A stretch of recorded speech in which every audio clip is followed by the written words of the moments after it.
नमस्कार मित्रों, आपका स्वागत है न्यूराइज क्लासेस पर। आशा करते हैं आप सभी लोग अच्छे होंगे। आइए बात करते हैं, आज है 20 मार्च और 20 मार्च के जितनी भी महत्वपूर्ण करंट अफेयर के प्रश्न बन सकते हैं, आइए उन पर चर्चा करेंगे, साथ में कुछ महत्वपूर्ण फैक्ट भी जानेंगे। आइए बात कर लेते हैं। तो यहाँ पे प्रश्न दिया है, हाल ही में किस अंतरिक्ष यान के माध्यम से नासा के अंतरिक्ष यात्री सुनीता विलियम्स बुच बिलमोर ने पृथ्वी पर वापसी की। तो यहाँ पे बताना है कि सुनीता विलियम्स जो आई हैं हाल ही में, और जो बुच बिलमोर आए हैं, ये जो है किसके माध्यम से आए हैं, कौन से अंतरिक्ष यान के माध्यम से आए हैं, ये बताना है। तो इसका जो राइट आंसर हो जाएगा वो आंसर नंबर 2 वाला हो जाएगा, क्रूज ड्रैगन के माध्यम से आए हैं। आइए यान किस कंपनी का है बात कर लेते हैं। देखिए नासा के माध्यम से आए, लेकिन अगर पूछ लिया जाए कि ये जो है किस कंपनी का यान है, तो स्पेस एक्स का जो है स्पेस एक्स का विमान है, याद रखिएगा। तो ये महत्वपूर्ण बन जाता है। ठीक है, इनके साथ अगर बात करते हैं तो इनके साथ 3 लोग हैं। कौन कौन से? तो एक तो है बुच विलमोर हैं, और निक हैन है, और रूसी एक जो है कौन है, बोल्बुइनोव। ठीक है, तो ये यहाँ पे भी पूछा जा सकता है, अलग अलग नाम पूछे जा सकते हैं। तो एक तो बुच है, ठीक है, बिलमोर है। फिर एक लोग जो है निक हैंग, और बात करते हैं एक रूसी है, लेगजेंडर है, और सुनीता विलियम्स। मतलब कुल मिला के 4 लोग हैं, याद रखिएगा। अब यहाँ पे बात करते हैं इन्होंने कितने दिन बिताए हैं, तो 286 दिन बिताए हैं, याद रखिएगा। इतनी भी चीज़ आपको महत्वपूर्ण बन जाती है। अगर बात करते हैं यात्रा की, तो इसमें जो है 12.1 करोड़ से अधिक जो मील यात्रा की है इन्होंने। आपको इतनी चीज़ पूछी जाएगी, कितना जो है कितने दिन बिताए हैं और कौन से यान से वापस आई हैं, तो ये महत्वपूर्ण बन जाता है। बाकी जो है जो इसरो के अध्यक्ष हैं उन्होंने जो है धन्यवाद दिया है, और जो भी प्रेसिडेंट हैं अमेरिका के उन्होंने भी धन्यवाद दिया है, ठीक है, ट्वीट करके। अब देखिए यहाँ पे जब आई है अमेरिका की बात, तो यहाँ पे अमेरिका की बात करते हैं। स्पेस एक्स कहाँ की कंपनी है? अमेरिका की है, जो एलन मस्क है उसकी कंपनी है। अब यहाँ पे एलन मस्क की कंपनी अमेरिका की बात है, तो अमेरिका की मुद्रा पूछी जा सकती है, तो डॉलर अमेरिका की मुद्रा है, और राजधानी क्या है? वाशिंगटन डीसी है। ठीक है, यहाँ पे आपको इमेज दिख रही होगी। आइए आगे बात करते हैं। अगला प्रश्न दिया, हाल ही में कहाँ भारत नवाचार शिखर सम्मेलन टीबी उन्मूलन के लिए अग्रणीय समाधान का उद्घाटन किया गया? तो यहाँ पे बताना कहाँ पे किया गया। बेंगलुरु दिया है, गुजरात दिया है, नई दिल्ली दिया है, महाराष्ट्र दिया है। तो ये जो है कहाँ किया गया? तो नई दिल्ली में किया गया। ठीक है, नई दिल्ली में सबसे ज़्यादा जो है आयोजन किए जाते हैं सम्मेलन के। विश्व पुस्तक मेला भी नई दिल्ली में आयोजित किया गया था।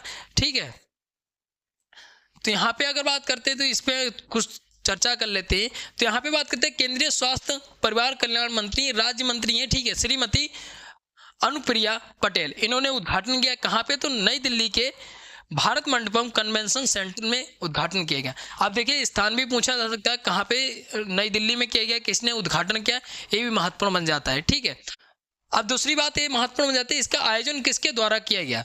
तो ये स्वास्थ्य अनुसंधान विभाग, भारतीय चिकित्सा अनुसंधान परिषद, और बात करते हैं केंद्रीय टीबी प्रभाग और स्वास्थ्य एवं परिवार कल्याण मंत्रालय द्वारा संयुक्त रूप से ये जो है आयोजित किया गया।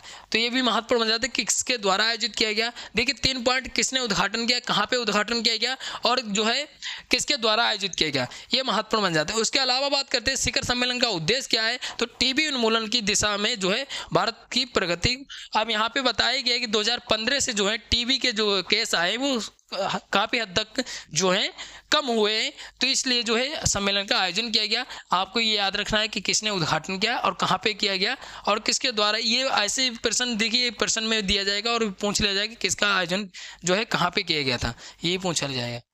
अगला यहाँ पे प्रश्न दिया है, हाल ही में किस राज्य सरकार ने विधानसभा की कार्यवाही जानने के लिए सर्च इंजन लॉन्च किया?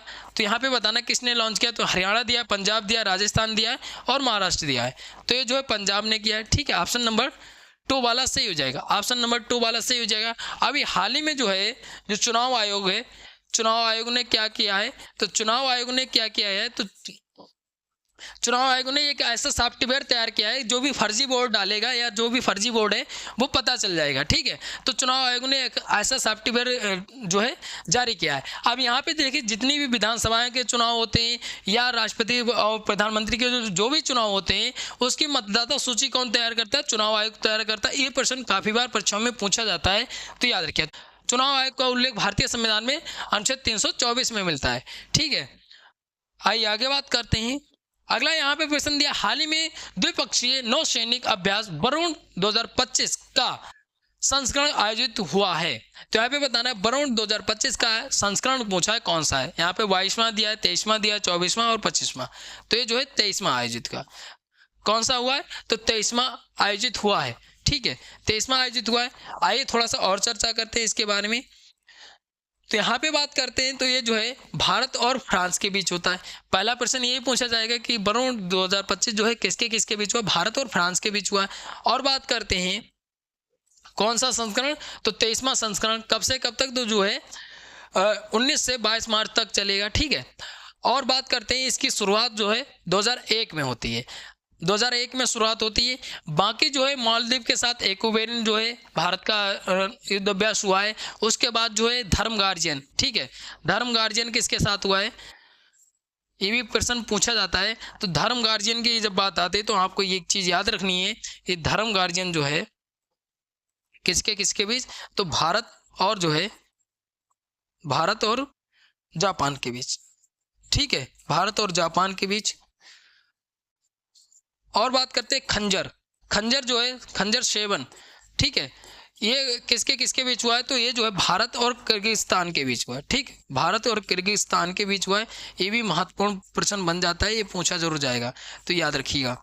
और युद्ध अभ्यास जो भी हुए वो मैंने विस्तार से चर्चा किया है, आप चैनल पे जाके देख सकते हैं।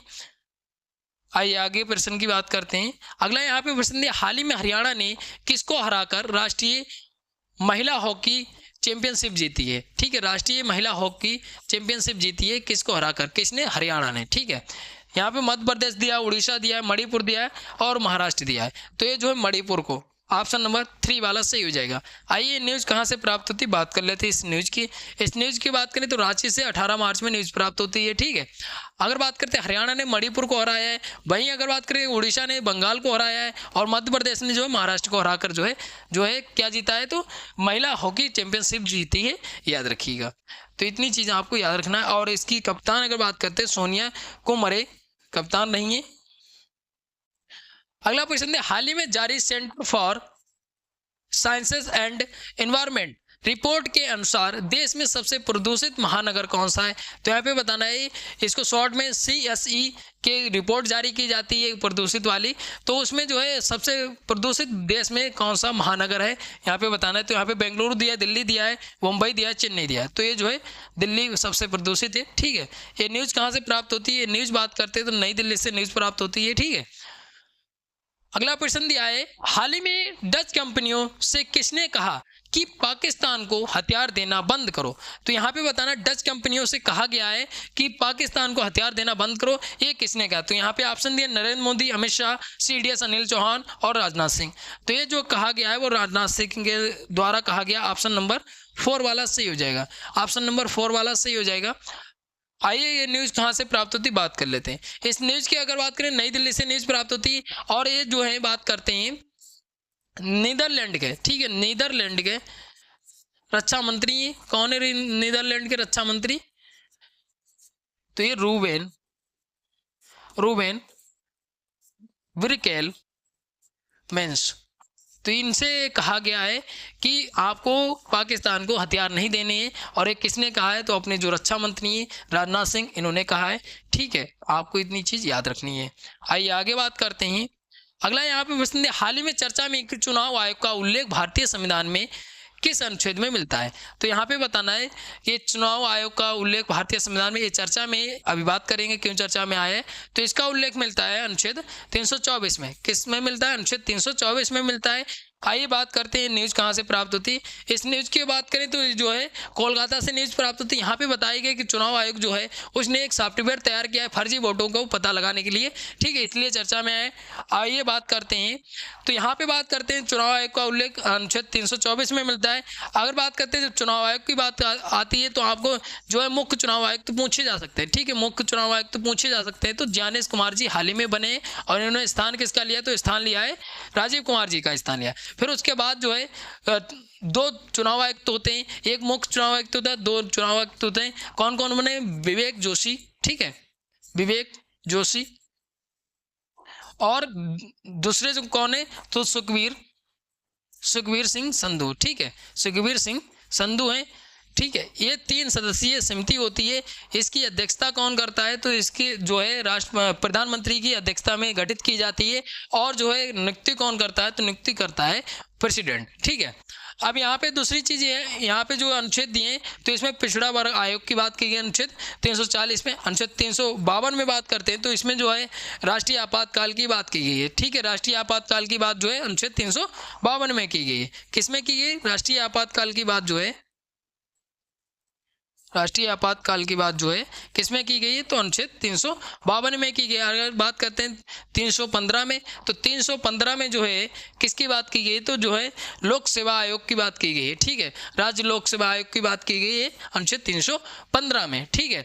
उसके अलावा यहाँ पे जो है अनुच्छेद 352 है, राष्ट्रीय आपातकाल की बात की गई। एक अनुच्छेद 356 आता है, चर्चा में इसलिए आया था क्योंकि मणिपुर में राष्ट्रपति शासन लगाया गया था, तो ये अनुच्छेद पूछा जा सकता है, अनुच्छेद 356 तो राष्ट्रपति शासन से संबंधित है। और एक बात करते हैं, अभी हाल ही में बजट पेश हुआ है तो ये भी पूछा जा सकता है। तो वित्तीय आपात की बात करते हैं तो वित्तीय आपात की बात 360 में की गई है, अनुच्छेद 360 में की गई है। तो इतनी चीज भी आपको याद रखनी है। आइए आगे बात करते हैं अगले प्रश्न की। तो यहाँ पे अगला प्रश्न दिया है, हाल ही में भारतीय मक्का अनुसंधान केंद्र बिहार से स्थानांतरित करने का आदेश दिया गया। तो यहाँ पे बताना है बिहार से जो है पहले कहाँ है, तो भारतीय मक्का अनुसंधान केंद्र कहाँ है, बिहार में। अब इसको ट्रांसफर करने की आदेश दे दिया है, किसने दिया है और कहाँ पे ट्रांसफर किया जाएगा, तो मध्य प्रदेश दिया, कर्नाटक दिया, उत्तर प्रदेश, आंध्र प्रदेश। तो ये जो है कर्नाटक में किया जाएगा, ठीक है, कर्नाटक में किया जाएगा। आइए जानते हैं न्यूज़ कहाँ से प्राप्त होती है। इस न्यूज़ की बात करते हैं तो जो पटना से न्यूज़ प्राप्त होती है। और बात करते हैं बिहार के बेगूसराय में स्थित है, लेकिन अब बात करते हैं कर्नाटक के जो है शिवमोगा में जो है ट्रांसफर कर दिया जाएगा। और बात करते हैं जो है मक्का अनुसंधान केंद्र जो है कहाँ पे ट्रांसफर किया जाएगा, कर्नाटक में ट्रांसफर किया जाएगा। इतनी चीज भी आपको याद रखनी है, ठीक है। यहाँ पे आपको इमेज दिख रही होगी ये संस्थान की।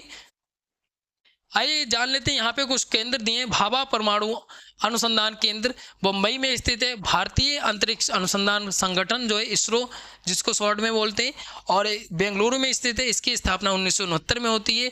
वन अनुसंधान संस्थान जो है देहरादून में स्थित है। केंद्रीय औषधि अनुसंधान संस्थान जो है लखनऊ में स्थित है। भारतीय कृषि अनुसंधान परिषद जो है नई दिल्ली में स्थित है। राष्ट्रीय केला अनुसंधान केंद्र त्रिची में स्थित है। और बात करते हैं राष्ट्रीय अंगूर अनुसंधान केंद्र जो है पुणे में स्थित है। और बात करते हैं राष्ट्रीय लीची अनुसंधान केंद्र जो है मुजफ्फरपुर में स्थित है। बात करते हैं भारतीय मौसम विज्ञान विभाग जो है पुणे में स्थित है। तो इतने जो है संस्थान और केंद्र याद रखिएगा। अगला प्रश्न है, हाल ही में रामनाथ गोन का पत्रकारिता अगला प्रश्न है, हाल ही में रामनाथ गोन का पत्रकारिता पुरस्कार कहाँ प्रदान किए जाएंगे। तो ये बताना है कि कहाँ पे प्रदान किए जाएंगे। यहाँ पे लखनऊ दिया, मुंबई दिया, चेन्नई दिया, नई दिल्ली दिया। तो ये जो है नई दिल्ली में प्रदान किए जाएंगे। ऑप्शन नंबर 4 वाला सही हो जाएगा, ठीक है, ऑप्शन नंबर 4 वाला सही हो जाएगा। इसमें चीफ गेस्ट कौन होंगी, तो चीफ गेस्ट जो हमारी प्रेसिडेंट है भारत की, कौन है, श्रीमती द्रौपदी मुर्मू, वो फिर चीफ गेस्ट होंगी। और बात करते हैं इस पुरस्कार का कौन सा संस्करण है, तो 19वां संस्करण, ठीक है, 19वां संस्करण है। और इसमें जो है निर्णायक मंडल में कौन कौन शामिल होगा, सुप्रीम कोर्ट के पूर्व न्यायाधीश हैं VN श्रीकृष्ण शामिल होंगे। उसके बाद जो है जिंदल ग्लोबल विश्वविद्यालय के संस्थापक कुलपति हैं प्रोफेसर C राजकुमार शामिल होंगे। माखनलाल चतुर्वेदी राष्ट्रीय पत्रकारिता। और बात करते हैं और संचार विश्वविद्यालय पूर्व कुलपति प्रोफेसर के जी सुरेश शामिल होंगे। भारतीय जनसंचार संस्थान के पूर्व महानिदेशक रोहिणी नीलेकड़ी शामिल होंगी, याद रखिए। और पूर्व मुख्य चुनाव आयुक्त तो जो है S बाई कुरैशी भी शामिल होंगे। तो इतने लोग शामिल हो, आपको मुख्य जो है चीफ गेस्ट पूछे जा सकते हैं, महत्वपूर्ण क्वेश्चन बन सकते थे। यहाँ पे चर्चा किया है। आशा करते हैं आपको वीडियो अच्छी लगी लाइक शेयर कमेंट करिए। अगर कोई डाउट बचता है तो आप कमेंट करके पूछ सकते हैं। मिलते हैं अगले वीडियो में, तब तक के लिए धन्यवाद।